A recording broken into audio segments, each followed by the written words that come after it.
I think I want to start by giving a terminology that I like to use because I love the point that validation seeking is not the issue necessarily. It's very human. We all need it. We all do it. But the where it becomes an issue is the outsourcing of the authority, kind of where you talked about leaking your power. I call it outsourcing your authority because you undermine yourself and you look to others for something that only you can give.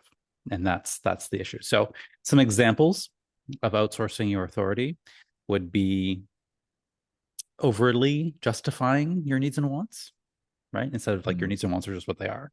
But to try to justify and like everyone else needs to agree, right? Like look, see, over explaining yourself, asking for too many opinions because you don't want to own a decision that is actually yours. These are some small ways that I think it can happen. But also notice where you're seeking permission from others when you can give that permission to yourself. As a coach, I see this a lot. People kind of want me to tell them you can do that. I'm like, you don't need my permission. If you're going to grant it to yourself through a conversation with me, great, but you actually don't need me to give you permission to do anything. Nobody does, right? Or I shouldn't say nobody.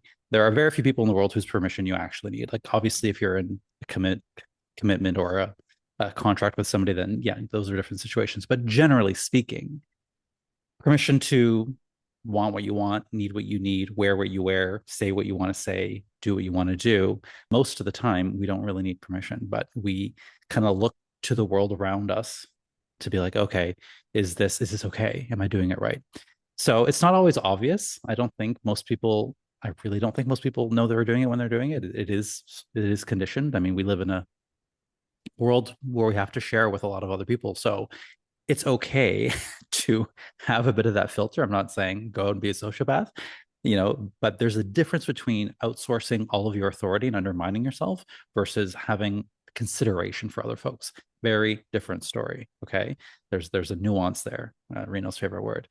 So what does it look like? Being overly agreeable when you don't want to agree, trying to be what others expect of you is kind of the way I've lived this out in my own life is, okay, this is the Michael that, my mom wants me to be. This is the Michael that, my boss wanted me to be. This is the Michael that my boyfriend needs me to be. This is the Michael that so-and-so needs me to be. And then just doing that.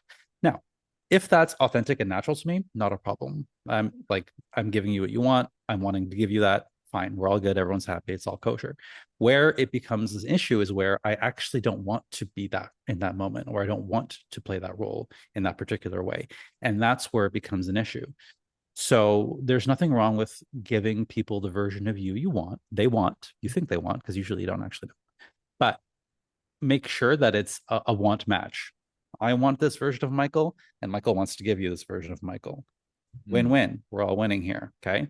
But what I find is for me, when I was thinking about this, the underlying thought is always this like, I love the idea of a radar. It's always this like, am I okay? Do you like me? Are we good?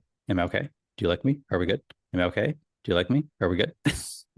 And that is just constantly influencing what I say, how I act, what I do. And that's when it is a problem. That's when you're kind of outsourcing. So hopefully I gave some examples in there, but I really wanted to underline the point of outsourcing authority is not the same as like, we're not advocating for people to be sociopaths here. I mean, I love when people tell me I look good. That's like that always feels nice. It's like, oh, you look so good. I'm like, yes, honey, thank you. I love it. Like it feels so nice to me. And then of course, when people validate me for my work, that's also nice. Like that's actually more meaningful, I would say, because anyone can see me. Like people can just see me, but it takes someone to really look into my work to be like, wow, Michael, that's actually really smart. That's really, really good of you. I really appreciate the impact you're making. That means more to me because it means that they've actually gone deeper than just looked at me.